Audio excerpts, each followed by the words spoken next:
আসসালামু আলাইকুম ভিউয়ার্স, আশা করি সবাই ভালো আছেন। তো আজকে আমি আনবক্সিং করব নিউ Huawei Nova 11i। আর এটাতে কী ফিচার্স আছে এবং এটার সেটআপটা কীভাবে করবেন ওই সম্পর্কে কথা বলবো। তো সর্বপ্রথম আপনি যদি আমার চ্যানেলে নতুন হয়ে থাকেন আমার চ্যানেলটা সাবস্ক্রাইব করে নেবেন। চলুন ভিডিওটা শুরু করা যাক। উপরে ব্যানিং রয়েছে Huawei Nova 11i এবং নিচে দেওয়া রয়েছে explore it on app gallery. মানে এটাতে গুগল প্লে অ্যাভেলেবেল নাই, মানে গুগল প্লে স্টোর সার্ভিস নেই।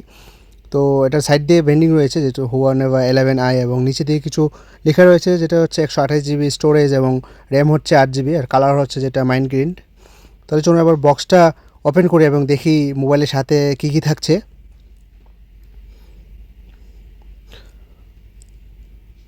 সর্বপ্রথম বক্সটা ওপেন করার পর মোবাইলটা থাকছে আর যেটা হচ্ছে মাইন্ড গ্রিন কালার দেখতে পাচ্ছেন। আর কালারটাও কিন্তু একটা জোস একটা কালার। মোবাইল সম্পর্কে পরে কথা বলছি, চলুন সাথে কী অ্যাক্সেসরিজ থাকছে ওইটা দেখে নিই। তো সর্বপ্রথম যে বক্সটা রয়েছে ছোট, এটার মধ্যে মূলত একটা সিম স্লট টুলস রয়েছে যেটা দিয়ে আমরা সিম যেটা লাগাবো এটা খোলার জন্য, এবং তারপর রয়েছে একটা পেপার যেটা হচ্ছে কুইক স্টার্ট গাইড। আর তারপর এটার সাথেই থাকছে একটা মানে জেলি কাভার যেটা হচ্ছে মোবাইলের সফট একটা ক্লিয়ার জেলি কাভার থাকছে,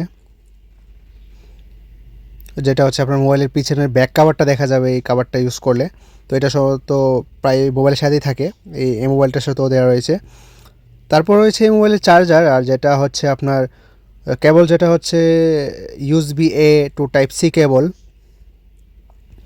এবং যে অ্যাডাপ্টারটা দেওয়া হয়েছে এটা হচ্ছে আপনার USB অ্যাডাপ্টার এবং এটার মূলত যে ফাস্ট চার্জ করবে আপনার 40 ওয়াট ম্যাক্সিমাম পর্যন্ত এটা ফাস্ট চার্জ করবে, এখানে লেখা আছে।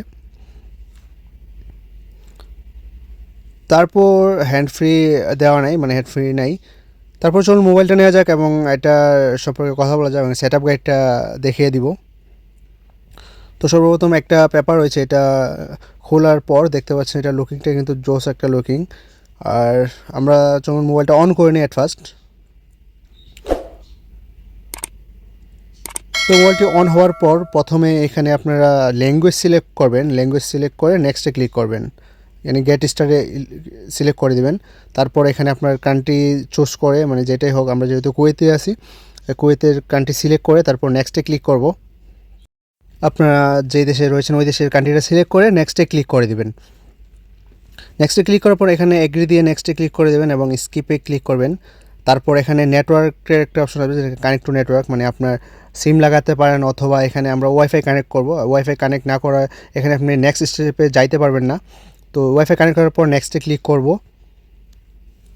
নেক্সটে ক্লিক করার পর এখানে স্কিপ দিয়ে দিব এবং স্কিপ পর এখানে নেক্সট করব। তারপর এখানে Huawei আইডি চাচ্ছে, তো আমরা ডোন্ট আইডি দিয়ে দিব এবং মেবি লেটার দিয়ে দিব, মানে পরে আমরা আইডি ক্রিয়েট করব।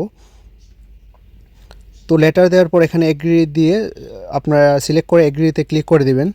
তারপর এখানে নেক্সটে ক্লিক করবেন। নেক্সটে ক্লিক করার পর এখানে যে সার্ভিসগুলো আসবে এগুলো সবগুলো এনেবল করে দিবেন।